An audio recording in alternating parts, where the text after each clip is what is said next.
There you go. Parang naalala ko, Clark, parang last year pa natin ito pinag-uusapan. At least ngayon, natuloy na. Almost 2 years ago, I think.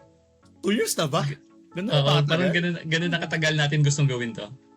So marami tayong mga pag-uusapan dito. Excited ako dito, partner, kasi syempre meaningful tong mga topic na naka-ready.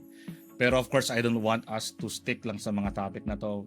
Mahaba yung history natin dito, partner. No? Of course, nagsimula tayo sa office sa BPO back then. Pero yung pinaka saan talaga tayo naging close ng friendship is yung hiking. Pwede mo ba ma-share sa akin ba why hiking? No? Kasi syempre, marami namang hobby sa mga tao. But for you, why hiking ang parang naging passionate kang maging hobby? Yung kung ba't ko gustong gawin. Yung Bakit pag-hike. yun? I think nag-start kasi yun, Clois, kung naalala mo, mga way back 2015. Doon tayo nagkakilala actually. 'Di ba? Doon sa office pa lang magkakilala na tayo, pero doon tayo nagsama, doon tayo nag-start yung passion ko for hiking. Tapos eventually niyaya kita. Kung naalala mo, 'di ba? Niyaya ko si kayo ni Marl para sumama. Pero yung reason ko talaga kaya gustong-gusto kong mag-hike kasi it actually calms my soul. Yun talaga yung pinakaano ko doon. Sobrang gustong-gusto ko yun. When I first tried it, kasi 'di ba, hindi ko alam kung napapansin mo yan every time na we start hiking, there's always a group who is very interested in doing it. Yung mga naisip na lang, narinig ko yan parang gusto kong gawin yan Subukan ko nga yan. 'Di ba? But when they get there, they eventually realize, this is not something for me. This is something I want to do again. So kung mapapansin mo, yung groups natin, yung mga niyayaya natin, there were times na we started as a huge crowd, then eventually isa-isa yan silang mga nawala, isa-isa yan silang mga hindi na sumama ulit sa atin. Pero tayo, we maintain this certain group because we have the same passion. Ito yung group na lagi kong binabalikan when it comes to hiking. Tayo, yung mga Rauls na tinatawag natin, na grupo natin, yun ang binabalikan ko. But with or without our group, I will always love to trek. I will always love to hike. Kasi yung peace of mind na binibigay sa akin noon. Parang feeling ko kasi when I go down, all the confusion, all the chaos, I find it below. Alam mo yon? And when I go up there, when I see the summits, when I see the mountains, parang iba. It's paano pang term doon? I think the best way to say that is yung sinabi ko kanina, it really calms my soul pag nandun ako sa taas. So I continue to do it until as much as I can until ngayon. Ginagawa ko pa rin. It's very interesting kasi syempre big word, no? Pag narinig from a non-hiker na person, calms my soul, parang it's kind of foreign. Kasi I try to imagine it na parang what if ako hindi ba ako nakakaakyat ng bundok? And then I heard someone like you yourself passionately discussing about it na parang it calms my soul. From a POV standpoint, paano siya nangyayari yung calm soul na bagay? Okay. Kung paano siya... For example, for our readers or listeners right now na nakikinig na pick yung interest doon na paano nangyayari yun. So, if you're going to discuss that, paano nga ba nangyayari in a POV standpoint? Siguro I think I would want to say first na there's always something in each of us, in everyone, that calms our souls. Hindi lang yun pag-aakyat sa bundok. Pwedeng sa ibang tao, it's going to the beach. 'Di ba?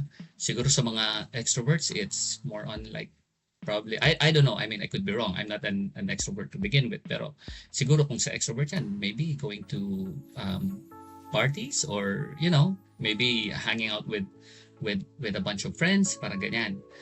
Sa akin, personally, that's mine. Yan yung escape ko. Kaya ko nasasabi yun. Yan yung escape ko. Yan yung nagpapakalma sa akin. And because there's something, for me, there's something about nature, the serenity, the peace, the peace and quiet, it's something na na paano ko ba explain? Yung hindi ko kaya ipagpalit Kasi marami ako nakasabay sa bundok, and I'm sure you can relate. Marami tayong nakakasabay sa bundok, Loy, sa mga akyat natin na alam mo yung grupo sa tapos minsan ang ingay. Kung maaalala mo, 'di ba? Minsan they have this loud music, they have this parang 'di ba? Parang sa akin wala namang problema doon pero for me it defeats the purpose because that's how and this is a personal thing of mine. That's how chaotic it is already for me on the ground. There's a lot of noise in the city. There's a lot of noise out there. And when you go up here, you try to find a way to. It's like an escape. It's like it's your release. So kung doon ka mag-iingay pa, Alam mo yun? Parang it defeats the purpose. So, yung point of view ko dun is it calms my soul because it's very quiet. When I'm up there, I get this chance to really think about what do I want to do with my life? Ano ba yung next course of action na gusto kong gawin? And it doesn't mean hindi tayo pwedeng mag-inom or magsaya. Kasi ginagawa naman natin yun eh, di ba? In fact, ginagawa natin lagi yan. Lalo na tayong dalawa pag magkasama tayo sa bundok, di ba? Lagi Pero imagine pag nandun tayo, we still try to keep it low. Diba? We're very happy. And I think that's the best part. Kasi pag nagiinom na tayo, ang dami natin na pag-uusapan. Pag nasa bundok ka, hindi ka pwedeng mag-ingay eh. So what do you do when you're up there, diba? You talk to each other. You talk about, about life in general. Kaya gustong-gusto ko siya. Yun yung point of view ko doon. Hindi mo yun basta-basta makukuha sa bundok. Sa Baba. Sa baba. Diba? Medyo na-capture ko lang yung minention mo na iba-iba nga naman talaga siya. It can be for one person, it's a different thing. Nagkataon lang na yun sa'yo talaga, it's sa bundok. Ganun ba? Exactly. So, bukod sa ganung bagay na tumiming na ang bundok is yung nakaka-count sa'yo, ganyan. Kasi baka may mga iba dyan na meron ng interest na gawin yon. Maaaring they want to try na mag-hike. But what about the other benefits for you? Aside from that, baka may mga iba dyan na konting push na lang, gusto ko lang itry yung magbundok. Ano pa yung feeling mong other benefit? I think it's siguro it's more on the health then. I mean, hindi talaga ako health buff. In fact, I admit I need a lot of discipline when it comes to health. Na kailangan ko talagang, so kung kanya sabihin sa akin ng isang tao, mag-exercise ka muna. Hindi ko basta-basta gagawin yun. It takes a lot for me to think na kailangan kong gawin yan because I need to be fit. Pero sa bundok kasi, parang feeling ko, it's like hitting two birds in one stone eh. Kasi, nakuha ko na yung peace of mind ko. And I think the most important thing for me, and this is just me, the most important thing kasi is our sanity. Yan na yung pinaka-importante sa akin. What keeps you sane? Diba? What keeps you grounded? Yan talaga yun. So, para sa akin, that keeps me sane eh. It's my reality check. So, umakit ko ng bundok. But why do I still do it? Kasi it's healthy. Healthy kasi talaga siya. I mean, diba? Alam natin dyan, sa cardio, hindi naman kailangan sobrang hirap yung akyatin mo eh. Kahit yung simpleng lang. Kahit yung mga fun climb na tinatawag natin. Diba? Naalala ko na naman yung fun climb natin. Fun climb ba yan? Ano natin yan. Di ba? Kung umakit ka kasi ng bundok, nakakatulong sa'yo yun physically. So yun yung isang bagay na gusto ko doon. Natutuwa ako na nagkakaroon ako ng peace of mind, tapos at the same time, it keeps me physically fit.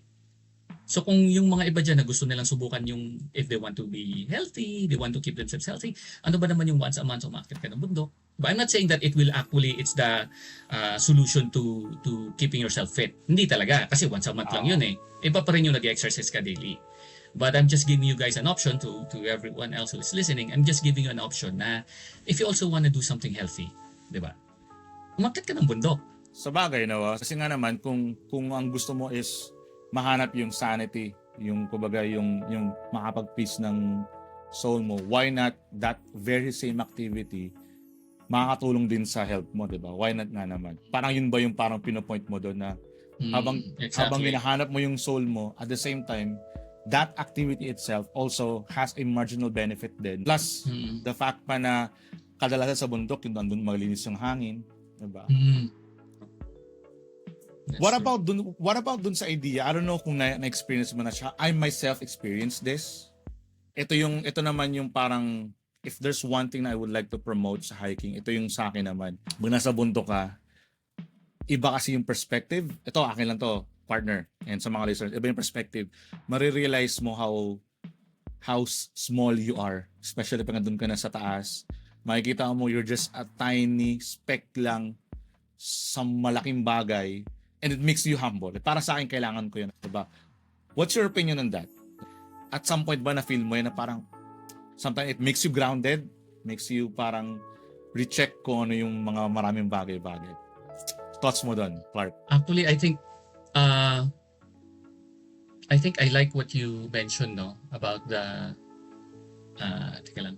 I think I like what you mentioned about the yung you're just a small part of a bigger picture, yung pag umakyat ka sa bundok.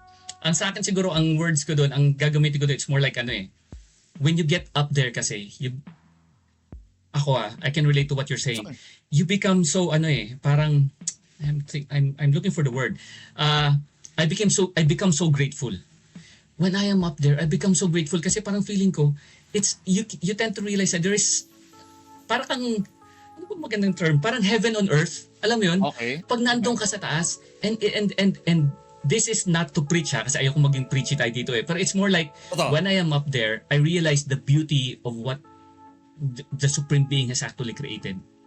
Alam mo yun? Yung parang, mas lalo ko na-realize that there's really a God above to have created Mm. everything, this, alam mo yun, this wonderful, everything, this amazing. Every time I look at the mountains when I'm at the summit and I look down, so makikita ko na, grabe, ang ganda talaga, ang sarap sa pakiramdam.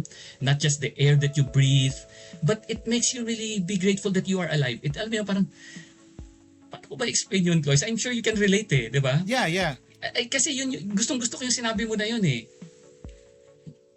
I don't know. Oo naman. I'm at, Pero totoo, you know, actually, isa rin yun siya sa mga na-feel ko. I can vividly remember, partner, yung first time mo kaming niyaya sa sinasabi mong easy climb back then.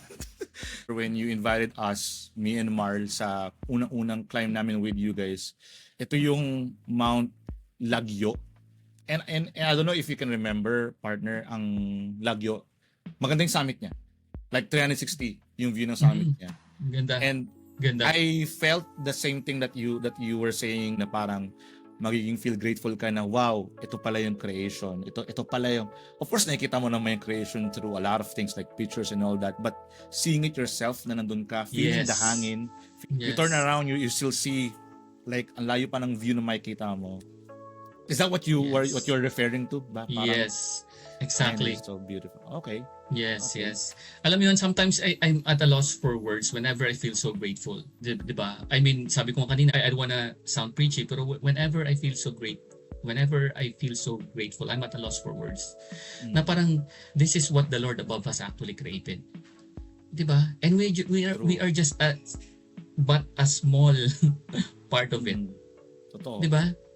And yet we complain about so many things. Pero pag nanto, di ba? Meron akong pigeonhole kasi, and naalala ko lang bigla kasi when I'm very grateful, whenever I am so thankful of the life that I have, bumabalik ako dun sa pigeonhole kasi I used to, ugali ko yun eh, pag nasa yung pigeonhole ko, lagi siyang may dinidikit ako ng mga sayings, parang mga ano lang, daily reminders that I get to read every day. Isa dun is, life is beautiful. Ganun lang. It's a simple phrase. Life is beautiful. And alam mo yun, when I get up there, I realize na no matter how much problems we have on the ground, pag nakita mo yon at na-realize mo na ganito kaganda yung ginawa ng Panginoon, alam mo yun, and you're just but a small part of it, you tend to realize that life is indeed beautiful and everything will eventually come to pass. Alam mo, parang ganun. Agree. Diba? Again, partner, no, we don't want to sound preachy, pero you don't have to be religious naman to feel that way naman siguro. Just You don't have to. you don't have to, diba? Yeah. I'm not even here to really, convince others that you have to believe in what I believe in. I mean, no. Definitely not. If you believe in something else, if you believe in a different kind of supreme being, it doesn't matter. If your religion is different from mine, that's okay. Alam mo yun, it's just that if you believe in a higher power, that there's someone who created all of these, it gives life a different meaning. Parang ganun. True. And even if siguro the other angle sa part na yan, even if you don't wanna go through that path of parang religious thing, let's say you wanna approach that in a scientific level or parang medyo ibang way, still yung same effect andun pa rin siya, na parang ma-realize mo you have a lot of problems, and once you're up there na dun sa bundok, ma-realize mo okay, marami akong problema, pero look, na palang mas maganda pang mga bagay, or I would say marami pang magagandang bagay. And seeing the intricacies ng creation, pagkakagawa ng nature, ma-realize mo na yun nga, life is beautiful, gaya nga ng sabi mo kanina. I didn't expect, to be honest, no, Clark, I didn't expect na ang ating hiking mapupunta sa ganitong topic. Something na makaka-reflect ka talaga, and it's really one of the big benefits of hiking. Now, the other part, ito, common to siya na question, no? Is it better to spend it with, kumaga kung first time hiker ka, is it better ba na you go with the people that that you love na si syempre you will be spending time and you'll be talking with these people. What's your take on that? Yeah. Actually, I know it's personally, I would say that it's best to climb, bring along a group of people that you love, 'di ba? People that are close to you. Kasi nga you're gonna spend so many hours there with nothing to do, probably most possibly no signal and everything, so you get to really talk. But it doesn't mean din naman na sa lahat ng akyat mo, it's always the people that you love that you bring along. Kasi there will always be times wherein you will really have to, use it as an opportunity to get to know other people. And that opportunity will tell you, that opportunity will be your chance to know if that is the kind of person that you still want to hang out with the next time. Parang good example kasi dyan yung sa atin eh. Di ba? Gusto ko yun eh. Kasi I see you on the floor, we're friends on the floor, but we've never really hiked together. Pero naisip ko lang nung time na yun, alam mo yun, mabait tong taong to eh. Gusto ko tong kasama, gusto ko tong kausap, parang ganyan. Yun.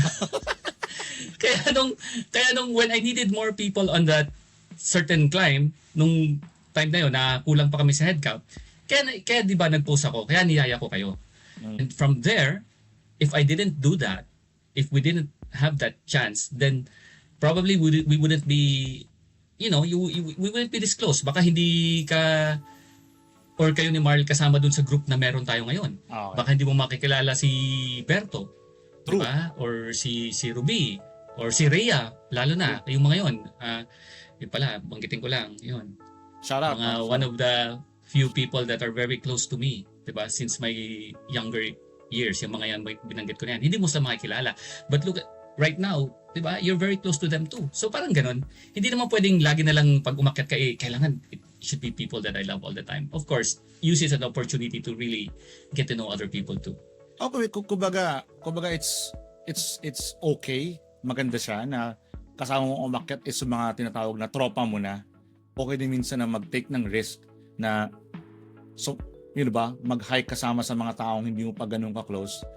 Baka eventually you have a deeper connection with those people. Kasi gaya nga sabi mo, tayo, di naman, we're good, diba? We're good sa office, sa Converse back then. Para meron tayong connection.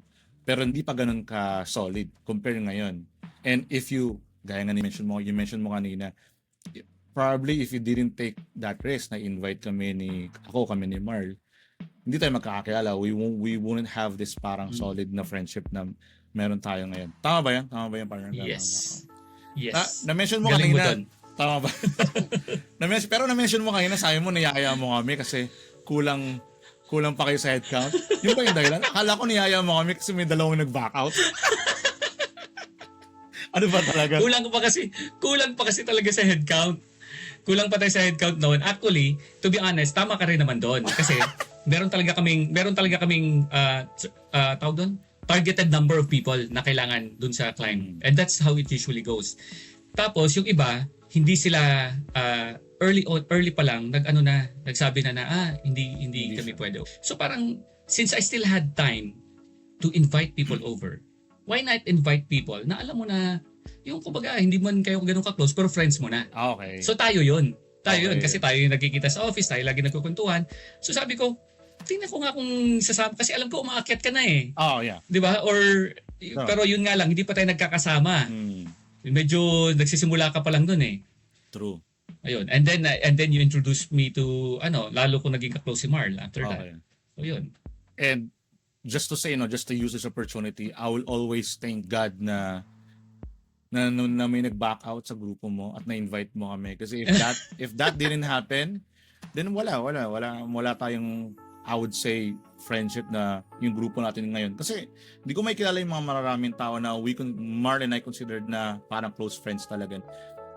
And then, going back lang ng konti, you mentioned na you kasi nga mag-take risk sa mga taong either close mo na or hindi pa masyado. And again, the environment, the system, yung paligid, yung venue, yung environment kung asan man kayo would somehow, I don't know if I'm using the right word here, but would somehow force you to be intimate, with the people na kasama mo. And one of the ways nangyayari yung ganung bagay is through you uncovering more sa mga taong kasama mo. Yes, And exactly. going back, no, i-coconnect ko na lang dito na one of the things that I'm surprised sa life mo is yung life mo sa fraternity. And that's something ba na comfortable kang pag-usapan yan ngayon kasi that's something na parang gusto ko. I've been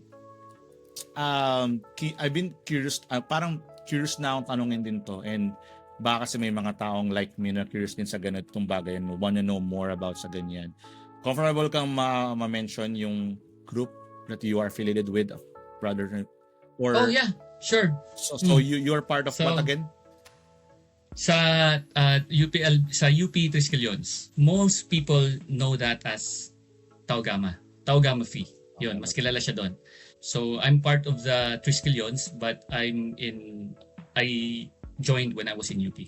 Copy yan. So, siguro ang pinaka-question ko dyan, this is my own stigma, and probably, ito rin yung question din ng mga maraming tao. The common stigma about fraternity is that it's more of like gulo, like riot, diba? Kumbaga, even if you ask a random parent, isasali mo ba yung anak mo sa isang fraternity? Siguro 8 times out of 10 masasabihin nila, wag, puro gulo lang yan dyan. Puro barkada lang yung mga ano dyan. So, tell us more para for the benefit ng mga nakikinig right now, kung at least ma-clear man lang somehow yung stigma na yan. And, or aware ka ba doon na may ganung stigma?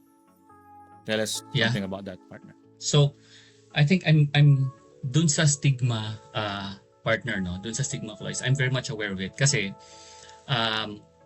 back in the mid-90s to the late 90s and to the early 2000s, and that was the time when I was in UP, sobra talaga yung violence. That was an ordinary part of our everyday life as being in a member of the fraternity. Oh. So, hindi ko talaga masisi yung mga tao pag sinabi nila, no, puro gula yan, huwag mong papasukin yan. And I will hold on to this thought, no, na lagi ko sinasabi na, and I read this somewhere, na parang, you will never understand, and this is not to judge those who are not part of the fraternity. And this is not even a justification, but I just want to say this, no, na it will be very difficult for someone to understand what it's like being in a fraternity unless you have lived that life actually being a part of it.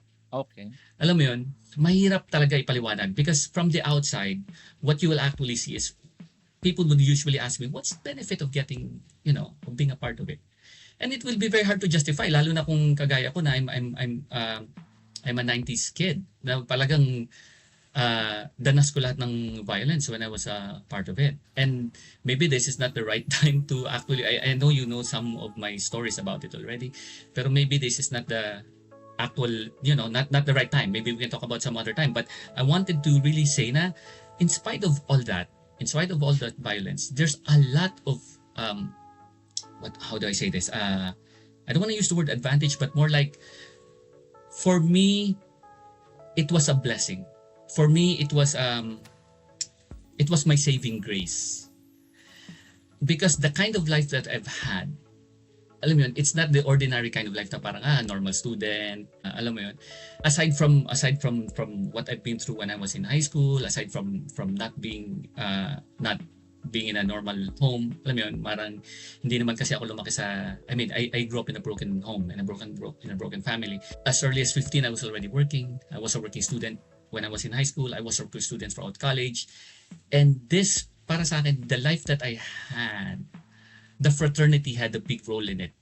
Not in a negative way, but in a positive way. So marami silang naitulong sa akin. And I could feel those blessings until now that I'm already, alam mo yun, right now, isipin mo, ilang taon na ako, di ba? And nagkatrabaho na tayo, ilang years na nagkatrabaho. So, parang, I wanna dig deeper into that. I'm not even trying to convince people to join. Okay. No, that's not my point. I just wanna say na, it's not all about the violence. It's not all about the gulo. There's a lot of blessings when you're a part of a fraternity. Now, I'm not saying that any fraternity you can join to, you get all those. No.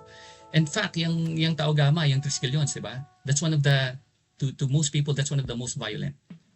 To most people, that's the, Talaga ba? alam mo yun, parang, Okay. oo eh. Alam mo yun, lalo na sabi lang, member ka ng ano?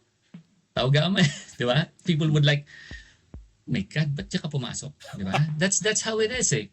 That's Okay. how it is. That's the life that we've lived. That's the life that I've lived during the 90s and early 2000s. But now times have changed. Things are Okay. changing and there's so many. Like ngayon kami sa UP, we don't do hazing anymore. We don't do that anymore. And that's something that has really taken lives. So many lives. Okay. From the different chapters that we've had, there's so many wasted lives because of that. We are law-abiding citizens. We go with the anti-hazing law, and many of my brothers may not agree with me on this because there are other chapters who still don't agree to it. Okay. Pero ako, nakita ko kasi na nakita ko yung disadvantages eh. Nakita ko yung disadvantages of being in a fraternity, and that's why we're trying to change that. That's why we're trying to ano ba, tama ba yung term? Redeem ourselves? No, it's not really redemption. I don't even want to say redemption eh. Kasi whatever negative impression the people had on us was really because of the times eh. The times and how we blended with the times, which for the most part wasn't really the right way. Alam mo yun? And we're trying to change that now. So parang ganun. So nakatulong siya sa akin in so many ways. Nakatulong siya sa akin nung nag-aaral ako. But at the same time, and here's the thing, no? Here's the irony. Nakatulong siya sa akin nung nag-aaral ako, pero ilang beses din akong napahamak dahil sa kanya. Okay. Okay. 'Di ba? Nahirapan ako, marami akong troubles, marami akong naranasan because of being in a fraternity. But at the end of the day, like ko naisip na, I think the reason why we hated fraternities is because we tend to blame. When we're a member of the fraternity and we go through something really bad, we tend to blame the organization. Na parang, naman, kaya ako nagkaganto, kaya ako ganyan, kasi sumali-sali ako dito. But deep inside, at the end of it, if you really do a root cause analysis, Okay. it's not really the fraternity that's to blame. It's actually, deep inside tayo yan eh. You don't blame other people, you blame yourself too. Diba? Kasi if you're easily influenced, if you're easily, alam mo yun, parang ganun kasi yung nangyari sa akin, guys. Okay. So yun lang muna, Yun lang muna. Go. I think you have... No. I'm listening. Go. You can finish your thoughts muna, partner. Parang feeling ko you're leading into something great eh. Okay. So, ang naging stand ko, honestly, okay, I'll just be very blunt, no? Kaya ako nag-hesitate kasi yung mga naranasan ko kasi sa fraternity is not and I know where other people might hear this, and I want to be a bit vague here. The experiences I've gone through with the fraternity is not the kind of experience that most members actually go through. Hindi naman, never mind the hazing, I went through that. Wag na yun. Alam mo yun? Hindi yun eh. Yung point ko, yung experiences ko being in the fraternity was not the usual experiences. Hindi yung mga gulo-gulo kasi ilang beses ko nang naranasan yun. I was a part of it for so many during my UP days. It's more on paano ba sabihin, consequences of my actions. Yun na lang. The consequences that I had to face because of my actions was very difficult for me. It almost stopped me from graduating. I had to stop 2 years. I had to leave college for 2 years before I actually had a change of heart and decided to come back. Alam mo yun? And when I came back, I thought I thought the shadow of the fraternity would not haunt me anymore. Pero nagtuloy-tuloy pa rin siya. Andun pa rin siya. It almost convinced me to really turn my back on the entire organization. Diba? But I survived because at the end of the day, I realized there's really no one to blame but myself. Whatever hatred the rival fraternities had towards me, I brought that upon myself. It wasn't just because of my brothers. It wasn't because of the other people. Alam mo yun? Because I had a lot of angst when I was in college. Eh. Okay. I had a lot of anger, I had a lot of angst, and I had this tendency to really release it in the wrong way. So yun, napahamak ako doon. And when I graduated, I realized na I am to blame, not organization. So how can I became an instrument, one of the major sa UP lang to, sa UP Los Baños. I became an instrument in trying to change the image of the fraternity from within.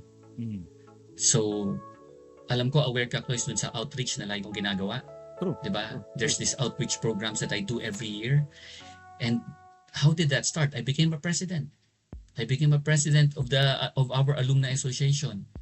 Diba? Each president has a term of 2 years. I became Okay. so passionate. Sabi ko, gusto ko maging president because it's one way of me helping in changing the image of what most people think about us. Okay. But deep inside, ginawa ko talaga yung excuse to help other people. Kasi naniniwala ako dun sa pay it forward, Lois eh. Naniniwala ako dun. And if I have an organization this huge, this big, why not get in, alam mo yun, be an actual part of the system, change it from within. How can I do that? Eh di naging presidente ako. Diba? Tumakbo ako as president. And when I won, dun ko talaga ako nag-effort talaga ako dun. Mm. I became very active in the board of trustees ng Mm. entire UP. Sa UP kasi, Chloe, sa Taogama, sa UP, there's 5 units. Okay. 5 campus yan. We joined together and then we call ourselves one UP. So meron kami ibang chapters from the outside. We have other schools, so many. And even sa mga barangays, we have that. But UP in itself has its own. Mm. So naging part ako doon, naging active ako sa board of trustees because I knew we could change it from within. We had the same heart. We were all on the same page. We had the heart to really change the image of the fraternity. And then naging president din ako. At while I was a part of the board of trustees of the entire UP system, naging president ako ng UP Los Baños. So doon ako nag-start sa outreach program. Sunod-sunod yun. And look where it got us. Diba? Nanalo kami ng Gawad Makiling. Yeah, heard about Imagine that that. too. Yeah. Mm-hmm. Diba? Nanalo kami ng Gawad Makiling Award because of what we did for the school na inaalagaan ng organization namin sa bundok ng Mount Makiling. We made education more accessible. We helped them in so many ways, not just with books, with solar power, and ang dami. We had a classroom renovated. There's so many that we've done over the years, and I think na it's really times are changing. I just think na gone are the days na when you say na fraternity, Taogama, ang alam lang yan ng gulo. Yes, I went through it. Yes, I still relive that in my head. And sometimes I still smile na parang grabe nagawa ko yan, alam mo yan. But at the end of the day, we go back to our roots, and our roots is to really help other people. Our roots is to really make a difference in the lives of other people. Hindi para gumulo, hindi para makipagbubugan. Kaya ako, I don't wanna encourage people to, no, come and join the fraternity. No, that's not my job. Okay. Hindi naman ako residente na I'm an alumni. Pero, I want others to see na firsthand, ako yung living proof na no matter how hard your life is with a fraternity, it doesn't end there. Mm. It's up to you to make a difference, and it's really all on you kung bakit nagkaganoon yung buhay mo. Nagpadala ka eh. Di ba? Nagpadala ka dun sa and then that means maybe for a time your spirit was weak. Maybe for a time you got so easily influenced. Diba? But as you tend to find your personality, as you tend to find that strength of character in you, doon mo ma-realize ano ba talagang gusto mong gawin. Ang purpose ko lang ba sa fraternity? Makipag-away, makipaggulo? Mm-hmm. Diba? Hindi eh. Alam mo yun? Yung purpose ko talaga ako, personal ko to eh. Ang purpose ko is to make a difference in the lives of other people. So ngayon, kino-continue ko yun. In my own way. And that's why I love the fraternity. In spite of everything that I've been through, in spite of everything that those dark days of me, of my experience with fraternity were really, it was really difficult. But in spite of that, sobrang saya ko. Kasi ngayon, we help each other. Sobra. At ganun kaming kumilos. I mean, at least I'm speaking for UP Kasi baka mamaya may brad ako na baka may brad ako dito na nakikinig. Tapos sasabihin niya na parang, hindi naman totoo yan eh. Diba? So at least I'm speaking for UP. Ganun. But with all the other brads that I've been very close with, na ibang chapter employees, I have brads from other chapters na sobrang mahal na mahal ko. Bakit ko sa mahal na mahal? Kasi nung time na estudyante ako, hindi to mga taga-UP nung time na estudyante ako, chapters na from other schools or from barangay community chapters. But when I was a student, when I was a working student, wala akong makain, wala akong matiran. Sila ang tinatakbuhan ko. Sila ang tinatakbuhan ko sa nagpapakain. And I know how, alam mo yun, parang ako, para sa akin, if you've helped me become who I am today, tatanawin ko yung utang na loob. Okay. Hindi ko talaga yung tatalikuran. I always remember that. So yung mga taong yun, I've made a promise to myself na, di ba, as much as I can help them, I would. So parang ano lang yan, parang, well, it's like paying it forward, but at the same time also, good karma. Parang ganun. Well, I can feel, siguro naman, yung mga listeners feel din siguro yung sincerity and yung talagang passion mo, pag-share na sarili mo experience kanina, no? Interesting din lang talaga, merong question kasi ako, that's something na I also asked back then. Let's say, a person wants to join a fraternity, di ba? Ano ba talaga yung pinaka-reason? Ano ba talaga yung pinaka-core reason why such person should join? Again, you're not here to invite. Kasi sa pagkakaalam ko, and this is speaking from my own experience, marami akong kilalang kaya nag-join ng fraternity. It's because for protection. Kasi in case daw na pakala may makaaway sila, meron silang tatawaging mga ka-brothers nila. Yung iba naman, it's more sinister na parang kaya ako mag-join para I get to do violence sa iba or I get, ano mo, and again I'm not saying to sa mga listeners, I'm not saying na nangyayari to sa lahat, this is just from my experience. Pero ano ba talaga? Diba? Kasi yun yung alam kong common reason.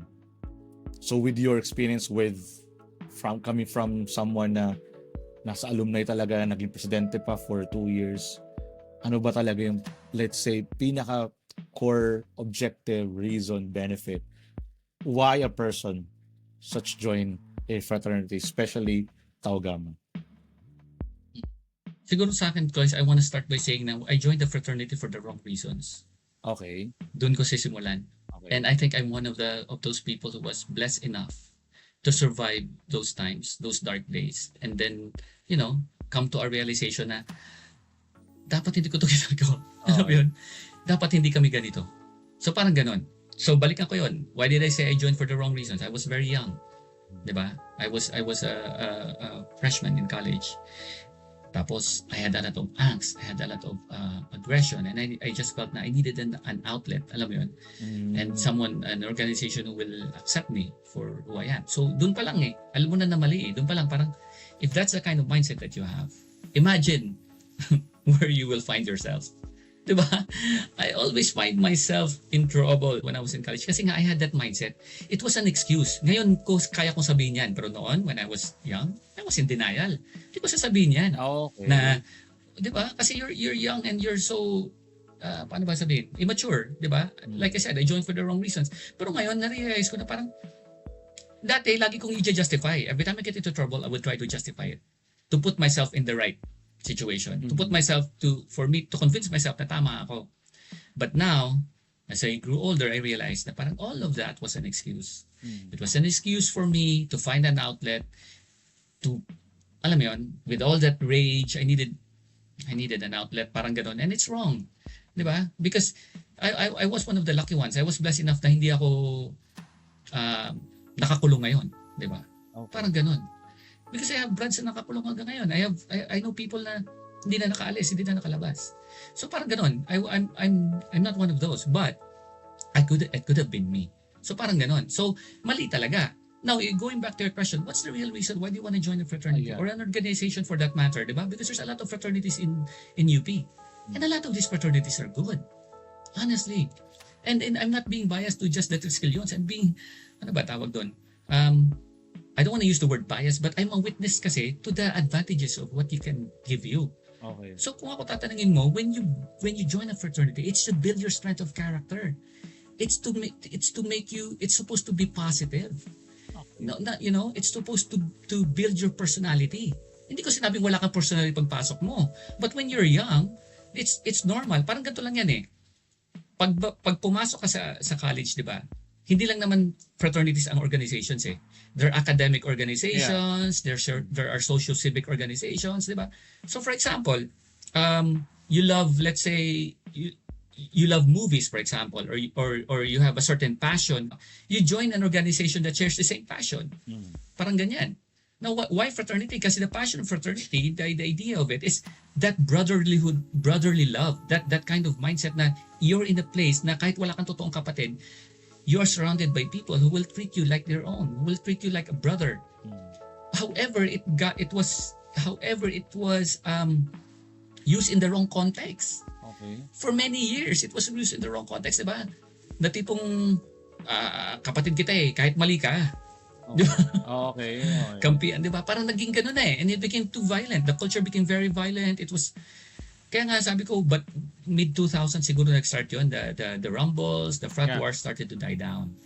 the student ano ba tawag yan? The student tribunal, the Office of Student Affairs in UP became more rigid, more strict with the laws that they had inside campus. Alam mo yun, everyone who was a member already knew na if I do this, if I do that, I could get expelled, which to me is actually good. So ngayon, mas marami nang gumraduate sa amin, mas marami na may magagandang buhay. Kasi yun naman talagang purpose mo eh. When you join a fraternity, it's for you to have a good future. It's for you to build your strength of character, not to destroy your life. Okay. Di ba? Kaya lang yun yung nangyayari sa amin before eh. Kaya sa amin, alam mo Cloys, ito joke to sa amin noon ha. And I love my brothers. I really love my brothers very much. Hindi naman lahat kasi we are of different personalities, different colors grouped together. Pero meron ka makukuha ng mga tao dyan na mahal mo talaga, na para mo talaga tunay na kapatid. And nung time na yun, nagtatawanan kami kasi every time may graduation, bilang mo ang membro ng Tao Gama sa UP na nagmamarcha. Kasi nga sobrang gulo nung panahon namin eh. So it's either you get expelled, di ba, or you just leave on your own personal choice kasi you realize na if I stay here, hindi na ako gagraduate at masisira ang buhay ko. So alis na lang ako. Di ba? I will create a better future in another school. Most of us did that. I almost did that. I stopped for 2 years. I almost did that go back to UP. So alam mo yun, so ngayon, dami nang gumagraduate. Pag graduation ngayon, tuwan-tuwa kami. Because there's so many younger brads who are marching the stage. And what does that mean? It means our fraternity will survive. Okay. Because we will have professional brads, di ba? Ngayon, tuwan-tuwa ako kasi dati wala man lang kaming lawyer sa UP Los Baños. Ngayon, there's so many of us who have become lawyers. So many of us have become doctors. And that's what it's all about eh. Okay. When you join a fraternity, you help each other grow. You help each other build a good future, di ba? Not to pull each other down. Hindi para makulong yung isa. Di ba? And you're supposed to be a good example to the younger blood. You're supposed to be a good example of what to do with what is right to do with your life. Unlike ko na lang sinasabi, kung ano yung nakikita na balitaan nila about us during our time, yan yung example of what not to do. Di ba? Okay, yeah, So, okay. yan yung huwag niyong gawin. Okay. Mm-hmm. Makes Kaya ako ngayon, Cloys, to be honest, siguro 2 beses na akong kinuha ng fraternity ng organization namin sa UP Los Baños to do a talk. Meron kasi kami induction ball every year. So every year, we hold an induction ball, naka-formal yan lahat, nasa isang parang, alam mo yun, grand hotel kami, and then we induct the new officers coming in, and then the outgoing ones, and the new members too. And they would always invite an alumni to do an inspirational talk. Siguro nakadalawa na ako, or 3 kung hindi ako nagkakamali.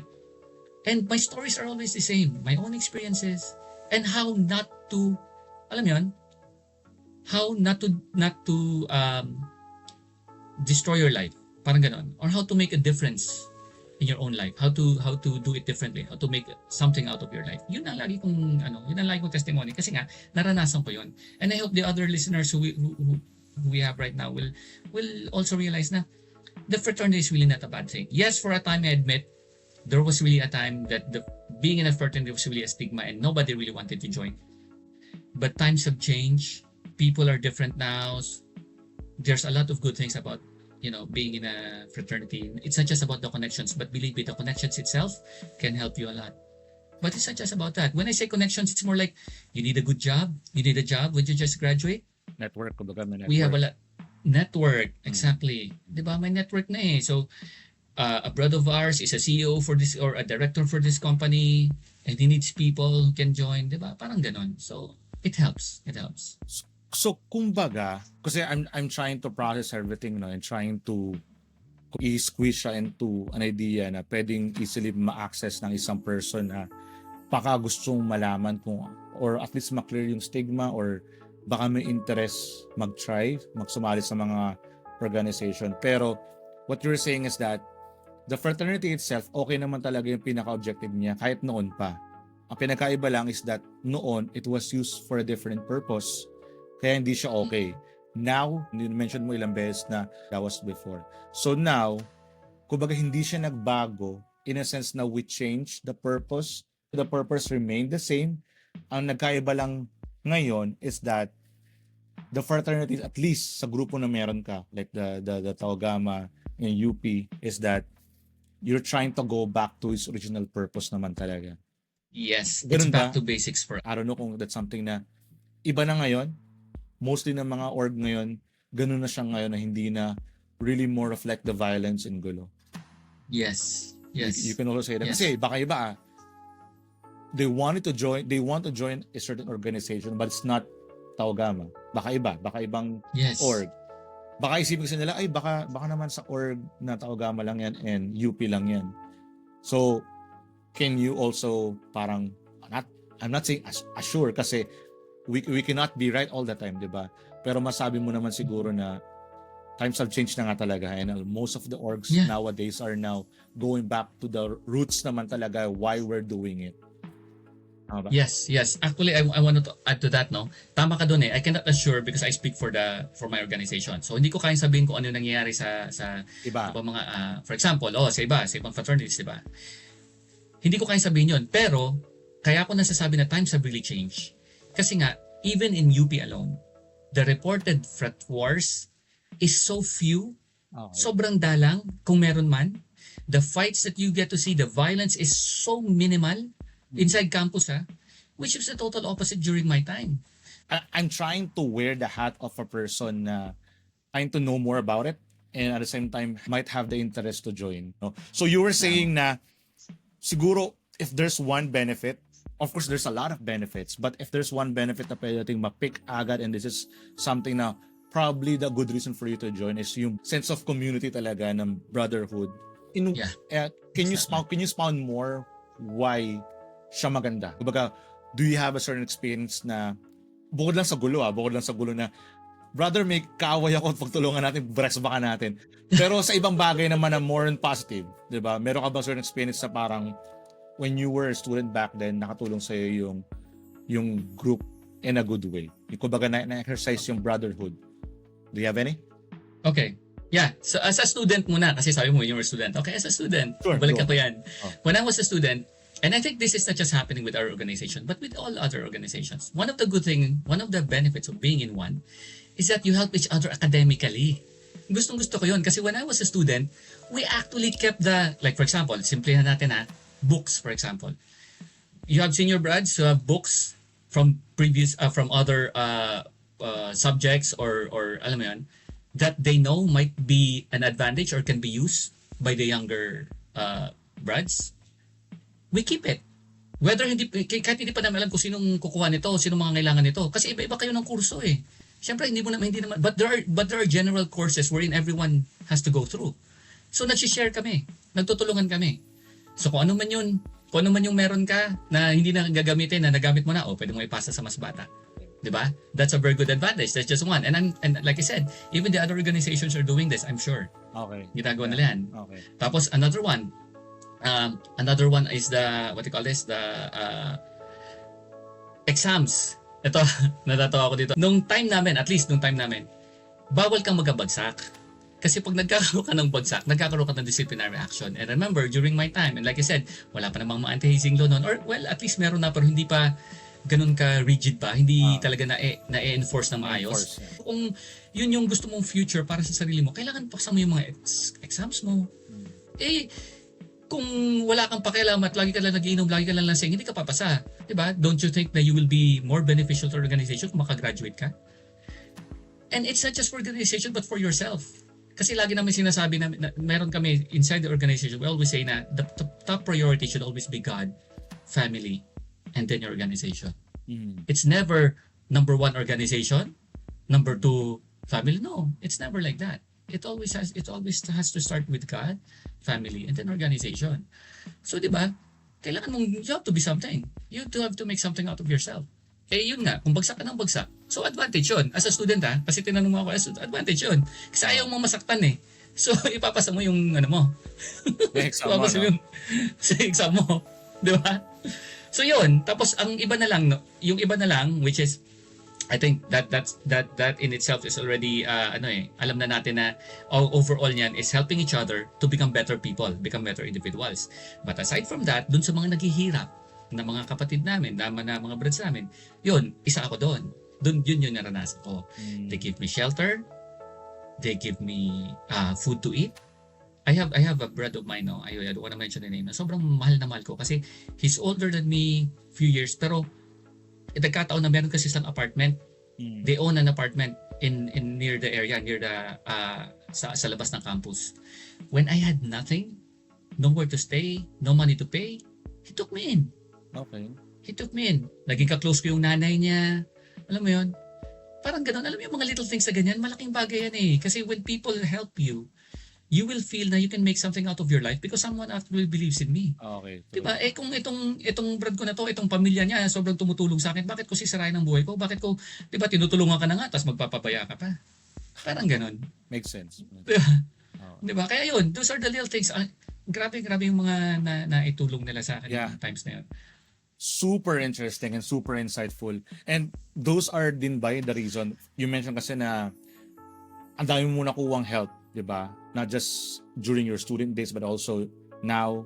Yung mga bagay din, yung ba na yun are also the reason why you're paying it forward. Kasi you feel like meron kang, I'm not sure if I'm using the right term here, but debt of gratitude or parang compelled ka lang kasi you feel like this organization helped you a lot at kailangan mo siyang i-pay forward or something like to that effect.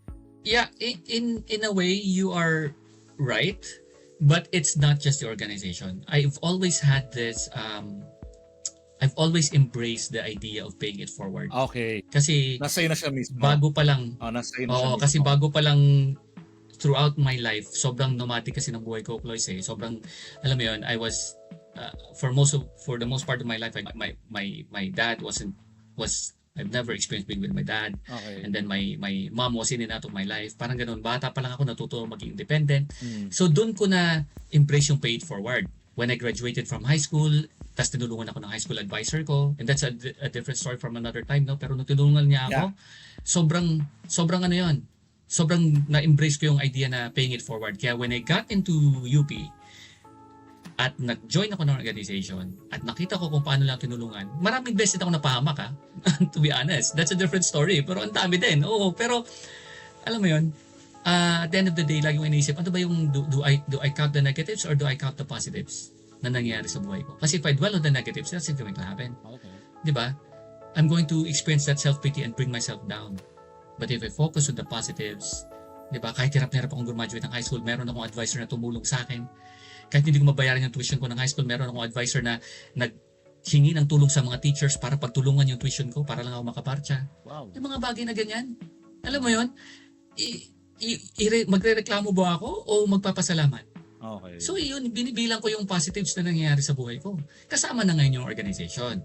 So when you say na, is it because of them that you embrace pay or you want to pay it forward? No, not just them. They're just a part of it. They're just a small part of it because there's a lot of people who have helped me in my life and they never asked for anything in return. They never said, Clark, bayaran mo ako. And doon ko na-realize na parang, that's why I'm so passionate with helping other people. Alam mo naman yan, nilay ko sinasabi sa inyo, di ba? Pay it forward, pay it forward. That's why I'm so passionate. That's why I when I was president of the organization ng Alumni Association namin, nag-create ako yung outreach program that benefits the students in this school sa Mount Makiling. Kasi naisip ko sila yung mas nangangailangan ng tulong kasi wala silang kuryente. So I became very passionate about paying it forward. And not just sa school na yon, even with other people na makaya kong tulungan.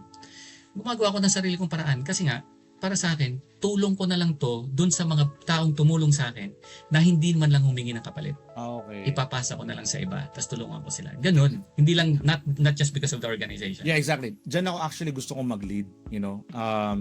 Kumbaga, you wanna pay it forward not because you wanna give back dun sa same org or same group of people. Kumbaga, na-instill sa'yo, parang compelled kang maging matulungin na tao because the life itself naging matulungin sa'yo. Parang ganun eh. Alam natin dalawa yan, intimately alam natin na you had your own like past na talagang sobrang, diba, hirap. Na-share mo na yan sa akin. And I don't know kung someday may share mo ba natin dito sa podcast and whatnot. Pero ako rin mismo, I also have my own share of parang dark days, kumbaga. Diba? And minsan ng mga tao, parang pag ang life feeling nila hindi naging okay sa kanila, wala rin silang parang energy to help them or mag-pay forward kasi nga, feeling nila the life has been not good to them.